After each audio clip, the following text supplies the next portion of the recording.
Hello guys, welcome to my YouTube channel. ഇന്നത്തെ യാത്ര വേറെ എങ്ങോട്ടുമല്ല കേട്ടോ, നമ്മുടെ ആദിയോഗിയിലേക്കാണ്. കുറേ നാളായിട്ടോ ട്രിപ്പ് പോകണം എന്ന് പറയണു, പക്ഷെ പോക്കൊന്നും നടക്കണില്ല. അങ്ങനെ അവസാനം തീരുമാനിച്ചതാണ് ആദിയോഗി പോകാൻ.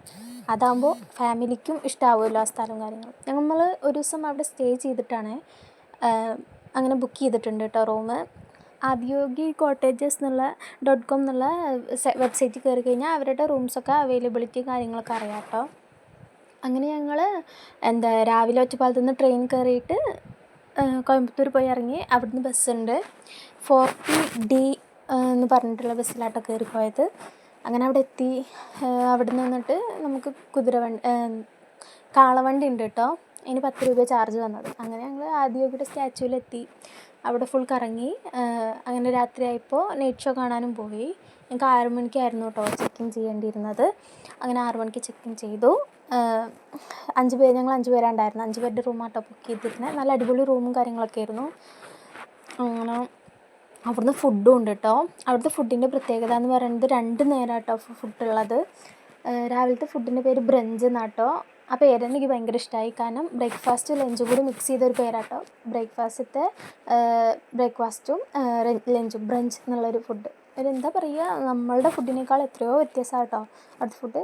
എരിവും പുളി ഉണ്ടോയെന്ന് ചോദിച്ചാൽ ഉണ്ട്, എന്നാൽ ഇല്ല. അങ്ങനെ ഒരു തരത്തിൽ നിറയെ വെജിറ്റബിൾസും ഫ്രൂട്ട്സും കാര്യങ്ങളൊക്കെ ഇട്ട്.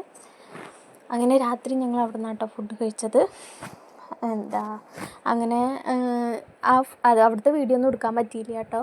പിന്നെ നമുക്ക് ആദിയോഗിയുടെ ഉള്ളിലേക്ക് പോയി കഴിഞ്ഞാൽ ഒരുപാട് സൂര്യകുണ്ട്, ചന്ദ്രകുണ്ട് എന്നൊക്കെ പറഞ്ഞിട്ട് ഒരുപാട് സ്ഥലങ്ങളുണ്ട് കേട്ടോ കവർ ചെയ്യാൻ. നല്ല എക്സ്പ്ലോർ ചെയ്യാൻ പറ്റിയൊരു സ്ഥലം തന്നെ. ഒരു പോസിറ്റീവ് വൈബൊക്കെ ആയിരുന്നു കേട്ടോ. അങ്ങനെ യോഗ ചെയ്യാൻ പറ്റും. പിന്നെ അടിപൊളിയായിരുന്നു ഫുൾ മൊത്തത്തിൽ. എല്ലാവർക്കും ഭയങ്കര ഇഷ്ടമായി കേട്ടോ. അങ്ങനെ എന്താ പറയുക, നമുക്കിപ്പോൾ റൂമിലേക്ക് പോകണമെങ്കിൽ തന്നെ ബാറ്ററി കാറുകൾ അവൈലബിൾ ആട്ടോ. കാരണം ഇവിടുന്ന് ആദിയോഗി സ്റ്റാച്യൂവിൻ്റെ അവിടുന്ന് കുറച്ച് പോയി കഴിഞ്ഞാൽ ഒരു വലിയൊരു ഗേറ്റൊക്കെ ഉണ്ട്. അതിൻ്റെ ഉള്ളിലേക്ക് പോയാലാട്ടോ കൂടുതൽ കാണാനുള്ളത്. അത് ഒട്ടുമിക്ക പേർക്കും അറിയില്ല എന്ന് തോന്നുന്നു, കാരണം അധികം പേരും ഈ സ്റ്റാച്യൂ കാണാൻ എന്നുള്ള രീതിക്കാണ് പോയിട്ടുള്ളത്. അങ്ങനെ അവിടെ അതിൻ്റെ ഉള്ളിലാട്ടോ ഞങ്ങളുടെ റൂമും കാര്യങ്ങളൊക്കെ വരുന്നത്. അങ്ങനെ ബാറ്ററി കാറിൻ്റെ സൗകര്യമൊക്കെ ഉണ്ടായിരുന്നു. അതിലാട്ടോ ഞങ്ങൾ പോയത്. പിന്നെ നമ്മൾക്ക് ഒറ്റയ്ക്ക് പോകണമെങ്കിൽ സൈക്ലിങ്ങും അവൈലബിൾ ആയിരുന്നു കേട്ടോ. അങ്ങനെ ഞങ്ങൾ കുറേ ഫോട്ടോസും കാര്യങ്ങളൊക്കെ എടുത്തു. ദിവസം എന്തായാലും അടിപൊളിയായിരുന്നു കേട്ടോ. ഒരു ദിവസം സ്റ്റേ കൂടി ഉള്ളതുകൊണ്ട് അടിപൊളിയായിരുന്നു.